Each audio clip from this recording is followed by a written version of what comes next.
ஜெர்மனியில் நடைபெற்ற மாபெரும் தமிழ் கனவு மாநாட்டில் தமிழக முதல்வர் ஸ்டாலின் உரையாற்றினார். அந்த காட்சிகளை பார்க்கலாம். அப்படியே உங்க முகத்தெல்லாம் பார்த்துக்கிட்டு அமைதியாக இருந்து முகத்தெல்லாம் தொடர்ந்து பார்த்துக்கிட்டே இருக்குன்னு போல எனக்கு ஆசை வந்திருக்கு. இப்படிதான் ஒரு முறை எங்களை எல்லாம் ஆளாக்கிய நம்முடைய ஒப்பற்ற தலைவர் பேரறிஞர் பெருந்தகை அறிஞர் அண்ணா அவர்கள் ஒரு கூட்டத்தில் பேசுகிற போது சொன்னார். அதில் குறிப்பாக மலேசியா, சிங்கப்பூர் போன்ற நாடுகளுக்கு சென்ற போது இதை குறிப்பிட்டு சொல்லியிருக்கிறார். ஒரு 2 நிமிஷம் பேசாமல் இருந்திருக்கிறார்.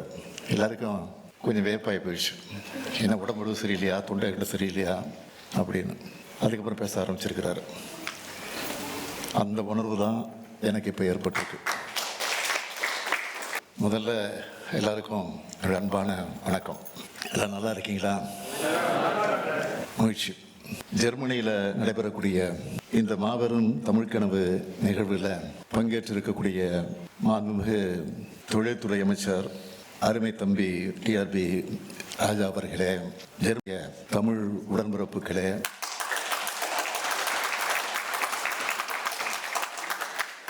என்னுடைய துணைவியார் வந்திருக்கிறாங்க, கூச்சக்கூடாது.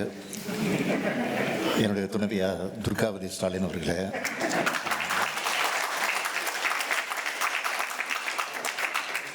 என் உயிரோடு கலந்திருக்கக்கூடிய தலைவர் கலைஞர் அவர்களின் உயிரினும் உயிரான அன்பு உடன்பிறப்புகளே, வணக்கம். பல்லாயிரம் கிலோமீட்டர்களை கடந்து வேறொரு நாட்டில் நீங்களும் நானும் சந்திக்கிறப்போ ஏற்படுகிற மகிழ்ச்சி தான் உண்மையான தமிழ் பாசம், தமிழின பாசம். இது உலகத்தோட எந்த மூலைக்கு போனாலும் தமிழன் இருப்பான். தமிழ் குரலை கேட்கலாம்னு சொல்ற அளவுக்கு உலகெல்லாம் பரவி தன்னோட அறிவால் உழைப்பால் உயர்ந்திருக்கக்கூடிய இனம்தான் நம்முடைய தமிழினம். நம்முடைய தமிழினத்திற்கு இதுதான் மிகப்பெரிய பெருமையாக விளங்கி கொண்டிருக்கிறது. நில எல்லைகளையும் கடல் எல்லைகளையும் நம்மை பிரித்தாலும் மொழியும் இனமும் நம்மை இணைக்கிறது. கண்டங்களை கடந்து விட்டாலும் நம்மோட தொப்புள் கொடி அருந்து விடவில்லை. பேரறிஞர் அண்ணா தான் சொல்வார், ஒரு தாய் வயிறு தாங்காது என்ற காரணத்தால் தனித்தனி தாய் வயிற்றிலே பிறந்த உடன்பிறப்புகள் நாம் என்று சொல்வார். அப்படி உடன்பிறப்புகளாக தமிழர்களான நாம் இணைஞ்சிருக்கிறோம்.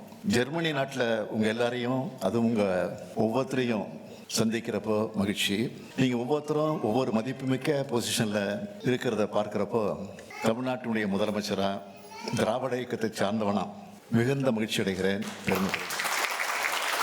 நம்ம திராவிட மாடல் ஆட்சி தமிழ்நாட்டில் அமைஞ்ச பிறகு தமிழ்நாடு எல்லா வகையிலும் இன்றைக்கு முன்னேறிட்டு இருக்கு. குறிப்பாக தொழில் வளர்ச்சியில் ரொம்ப வேகமாக வளர்ந்துகிட்டு இருக்கிறோம். நம்முடைய தமிழ்நாட்டு வளர்ச்சியை பற்றி நீங்கள்லாம் செய்தித்தாளில் படிச்சிருப்பீங்க, சோசியல் மீடியாக்களையும் பார்த்துருப்பீங்க. அதாவது அங்கே இருக்கக்கூடிய உங்களுடைய உறவினர்கள், நண்பர்கள் மூலமாக கேள்விப்பட்டிருப்பீங்க. இந்த வளர்ச்சி இன்னும் விரைவாக்க வேண்டும் என்ற அடிப்படையில் தான் முதலீட்டாளர்கள் மாநாடு, அதாவது முதலீடுகளை ஈர்க்க வெளிநாட்டு பயணம் ஆகியவற்றை நான் தொடர்ந்து மேற்கொண்டு வருகிறேன்.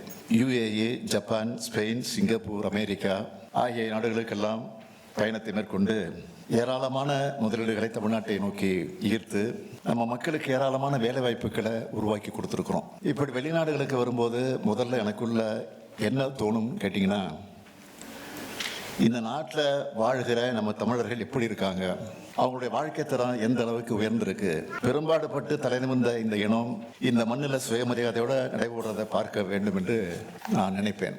அதுலேயும் முக்கியமாக ஒரு அயலக மண்ணில் நம்முடைய தமிழை கேட்கணும்னு ஆசை வந்துடும் எனக்கு. எல்லாருக்கும் இப்படிதான். அதனால தான் ஜெர்மனிக்கு வந்த உடனே முதல்ல உங்களை சந்திக்க வந்துட்டேன். இப்போ உங்களோட ஆரவாரத்தை கேட்கிறப்போ, மகிழ்ச்சியை பார்க்குறப்போ நொடியில தமிழ்நாட்டுக்கு டிராவல் பண்ண உணர்வு ஏற்படுச்சு. மனிதன் எங்கே போனாலும் அவருடைய வேறு இருக்கிற தாய் நிலத்தை மறக்க மாட்டான்.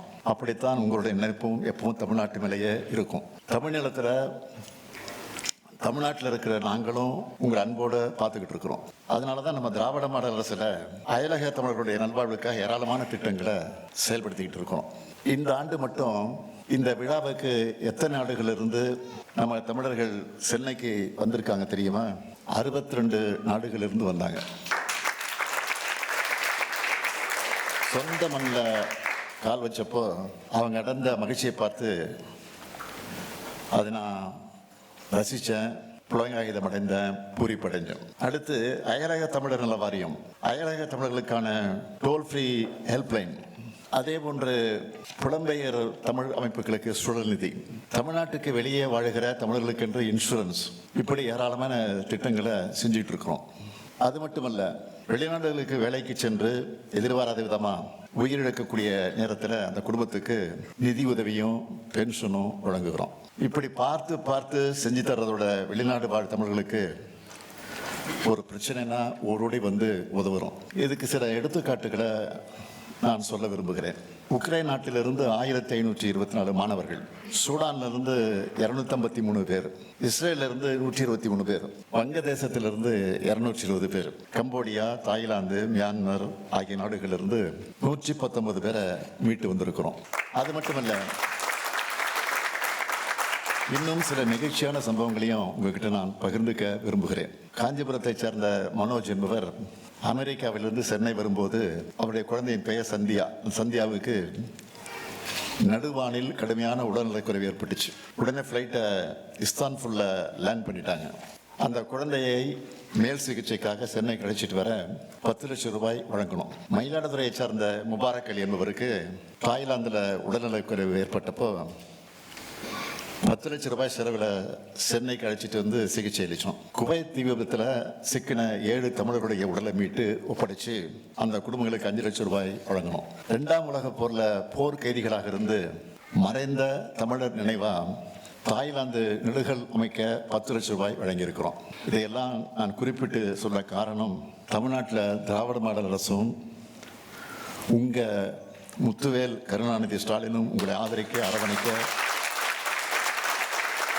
எப்பவும் எந்த நேரத்திலும் எந்த சூழ்நிலையிலும் இருப்போம். அதை சொல்லத்தான் இங்கே குறிப்பிட்டு சொன்னேன். இதை கேட்கும்போது வெளிநாடுகளில் அல்லல்படுகிற யாராவது ஒருத்தருக்கு நம்பிக்கை பிறக்கும். அவங்களுக்கும் உதவ நமக்கு ஒரு வாய்ப்பு கிடைக்கும்னு அதற்காகத்தான் இது சொல்கிறேன். இப்போது நான் சொன்ன முன்னெடுப்புகள் எல்லாத்தையும் விட மிக முக்கியமான திட்டம் தான் வேர்களை தேடி திட்டம். வெளிநாடுகளிலேயே செட்டில் ஆகிட்ட சிலர் மண்ணை விட்டு பிரிஞ்சு தூர தேசத்துக்கு வந்துட்டோம். இனி இந்த சொந்தம் அவ்வளோதானா? உங்களுக்குள்ள நிச்சயம் இது ஏற்பட்டிருக்கும். அப்படிப்பட்ட புலமைந்த தமிழர்களோட குழந்தைகளை, மாணவர்களை நம்ம தமிழ்நாட்டுக்கு அழைச்சிட்டு போய் நம்ம மரபோட வேர்களை அறிமுகம் செஞ்சுட்டு இருக்கோம். 2023ஆம் ஆண்டு தொடங்கப்பட்ட இந்த திட்டத்தில் இது வரைக்கும் 15 நாடுகளிலிருந்து 292 பேர் தமிழ்நாட்டுக்கு வந்திருக்காங்க. சில தலைமுறைகளாக விட்டு போன சொந்தங்களை தேடி கண்டுபிடிச்சு உருகி இருக்காங்க. அவங்க கண்களிலிருந்து வழிஞ்ச கண்ணீரும் அவங்க மனசுல தேங்கி நின்ன பாசமும் தான் இந்த திட்டத்தோட நோக்கத்துக்கு கிடைச்ச வெற்றின்னு நான் நினைக்கிறேன். வாழ்வதும் வளர்வதும் தமிழும் தமிழனுமாய் இருக்க வேண்டும். இதுதான் நம்ம திராவிட மாடல் அரசோட மோட்டோ. இதுக்காகத்தான் தொடர்ந்து செயலாற்றி கொண்டு இருக்கோம். நம்ம அரசோட திட்டங்களை நாம ஏற்படுத்தி தரக்கூடிய வாய்ப்புகளை நீங்கள் எல்லாரும் பயன்படுத்திக்க வேண்டும் என்று நான் கேட்டுக்கொள்கிறேன். அதே சமயம் உங்கள் மேலே இருக்கக்கூடிய அன்போடும் உரிமையோடும் ஒரு கோரிக்கையை வைக்க விரும்புகிறேன். எப்போதுமே எங்கேயாவது முதலமைச்சர் போனால் தமிழ்நாட்டை பொறுத்த வரைக்கும் இடத்துல தான் கோரிக்கை வைப்பாங்க. ஆனால் நான் முதலமைச்சராக வந்து உங்கள் இடத்துல இப்போ கோரிக்கை வைக்க வந்திருக்கிறேன். ஒன்றும் பயப்பட வேண்டிய அவசியம் இல்லை. உலக நாடுகளை, குறிப்பாக வளர்ச்சியடைந்த நாடுகள் எப்படி இருக்குன்னு பார்க்குறவங்க நீங்கள், இது மாதிரி நம்ம தமிழ்நாடும் வளர வேண்டும். நான் நினைக்கிற மாதிரி தான் நீங்களும் நிச்சயமாக நினைப்பீங்க, என்னை விட அதிகமாக நினைப்பீங்க. எனவே உங்களால் முடிஞ்ச உதவிகளை தொடர்ந்து உங்கள் தாய் மண்ணுக்கு நீங்கள் செய்யணும். செய்வீங்க, செஞ்சுக்கிட்டு இருக்கிறீங்க. நீங்கள் சின்னதாக பிஸ்னஸ் செஞ்சுக்கிட்டு இருந்தாலும் உங்கள் தொழிலை தமிழ்நாட்டிலேருந்து தொடங்க முயற்சி பண்ண வேண்டும். பெரிய பெரிய நிறுவனங்களில் நீங்கள் வேலை செய்கிறீங்கன்னா உங்கள் நிறுவனத்தில் நம்ம தமிழ்நாட்டில் நிறைஞ்சிருக்கக்கூடிய வாய்ப்புகளை பற்றி எடுத்து சொல்லி நம்ம தமிழ்நாட்டில் இன்வெஸ்ட்மெண்ட் பண்ண மோட்டிவேட் பண்ணுங்கள். உங்கள் சொந்த கிராமங்களை கவனிச்சுக்குங்க. அங்கே படிக்கிற நம்ம அரசு பள்ளி மாணவர்களுக்கு, ஏழை எளிய மாணவர்களுக்கு உங்களால் முடிஞ்ச கல்வி உதவிகளை செய்யுங்கன்னு கேட்டுக்கிறேன். இந்த மூவி பந்து முழுக்க நீ எங்கே போனாலும் தமிழர் என்ற நம்ம அடையாளத்தை விடாதீங்க. உங்கள் வேர்களை மறக்காதீங்க, தமிழை மறக்காதீங்க, தமிழ் மண்ணையும் மக்களையும் மறக்காதீங்க. ஆண்டுக்கு ஒரு முறையாவது தமிழ்நாட்டுக்கு குழந்தைகளோடு வாங்க. தமிழ்நாட்டோட வளர்ச்சியை, மாற்றத்தை பாருங்க. நம்ம பண்பாட்டை, வரலாற்றை, அரசியல் எழுச்சியை எடுத்துச் சொல்லும் கீழடி அருங்காட்சியகம், பொருணை அருங்காட்சியகம், கலைஞர் உலகம்னு ஏராளமாக இடங்கள் இருக்கு. அதையெல்லாம் நீங்கள் மட்டும் இல்லை, உங்கள் குழந்தைகளுக்கும் சுற்றி காண்பிச்சு நம்ம வரலாற்றை எடுத்து சொல்லுங்க. உங்கள் வரவா உங்கள் குடும்பத்தில் ஒருத்தனா இந்த முத்துவேல் கருணாநிதி ஸ்டாலின் உங்களுக்காக தமிழ்நாட்டில் இருக்கேன். குடும்பத்தோடு இங்கே வந்து இந்த மறக்க முடியாத இந்த வரவேற்பை கொடுத்திருக்கக்கூடிய உங்களுக்கெல்லாம் நன்றி நன்றி நன்றி. ஜெர்மனியில் நடைபெற்ற மாபெரும் தமிழ் கனவு மாநாட்டில் தமிழக முதல்வர் ஸ்டாலின் பேசிய காட்சிகளை பார்த்தோம். ட்ரெண்ட ஃப்ரெண்ட் ஆக்கிக்கோங்க. தந்தி டிவியின் சப்ஸ்கிரைபர்ஸ் அண்ட் ஃபாலோவர்ஸ் குடும்பத்துல நீங்களும் இணையுங்க.